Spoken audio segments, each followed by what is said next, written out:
Assalamualaikum warahmatullahi wabarakatuh. Salam sejahtera untuk kita semuanya. Perkenalkan, kami dari kelompok yang beranggotakan 2 orang, yaitu saya sendiri, Alfi Miranda, dan teman saya, Diananda Aulia. Kami akan membahas tentang sejarah psikologi industri dan organisasi. Psikologi industri dan organisasi adalah bidang psikologi dalam industri dan organisasi. Pengertian industri dalam hal ini tidak hanya berkaitan tentang kajian atau pabrik, tetapi juga mencakup produksi dan distribusi berbagai barang dan jasa dalam kegiatan ekonomi. Di Inggris, psikologi industri dan organisasi disebut occupational psychology, sedangkan di sebagian besar negara Eropa lainnya dikenal dengan work and organizational psychology, dan Afrika Selatan sebagai industri psychology.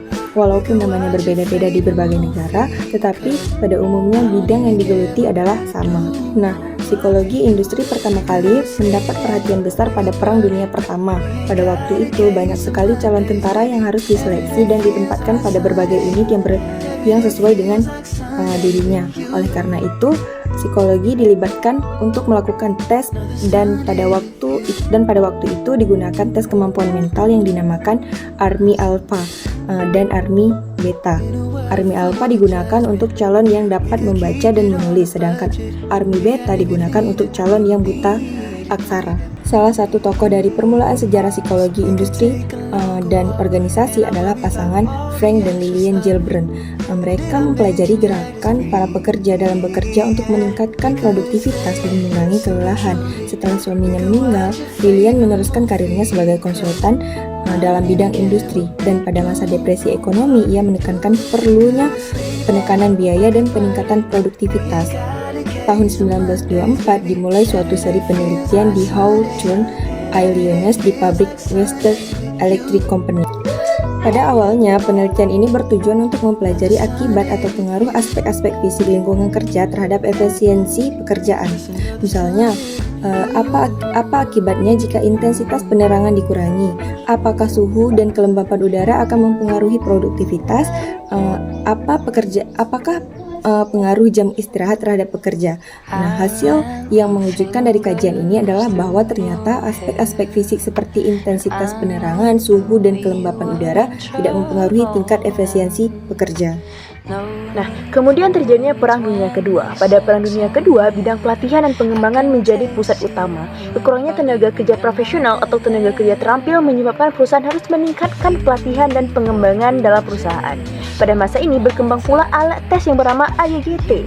Nah, yang digunakan untuk mengklasifikasi para tentara untuk tugas-tugas militer.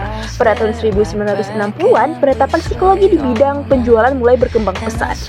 Nah, perilaku manusia sebagai konsumen diteliti dengan kebiasaan membeli, serta proses pengambilan keputusan untuk membeli atau mengkaji, dan dicarikan pula aturan-aturan umumnya. Nah, periode ini ditandai dengan digunakannya sensitivitas, training, dan T-group untuk para manajer. Nah, pada tahun 1970-an, isu-isu psikologi organisasi tentang motivasi dan kepuasan kerja mulai mendapati perhatian luas dengan teori-teori tentang perilaku pekerja dalam organisasi mulai berkembang. Terbitnya buku-buku seperti buku Beyond Freedom and Dignity karena B.F. Skinner pada tahun 1971 menyebabkan meningkatnya penggunaan teknik modifikasi perilaku dalam organisasi. Nah, pada tahun 1980-an sampai 1990-an ditandai dengan mulainya digunakan metode-metode statistik yang lebih canggih. Nah, sedangkan pada tahun-tahun sebelumnya metode statistik yang digunakan terbatas pada hanya satu alat tes dan korelasi. Pada era milenium sekarang ini, mungkin pengaruh paling banyak dirasakan oleh psikologi industri dan organisasi, seperti juga bidang lainnya, adalah perkembangan teknologi komputer yang sangat pesat. Surat lamaran sekarang bisa dikirim melalui internet, bahkan beberapa tes dilakukan menggunakan komputer.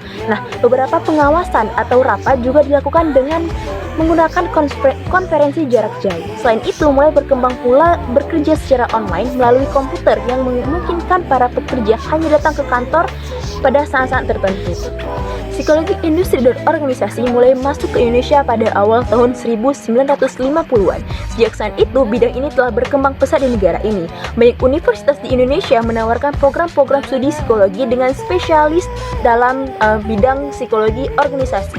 Nah, psikologi industri dan organisasi di Indonesia bertujuan untuk mengaplikasikan prinsip-prinsip psikologi dalam konteks dunia kerja dan organisasi untuk meningkatkan kinerja individu dan organisasi secara keseluruhan.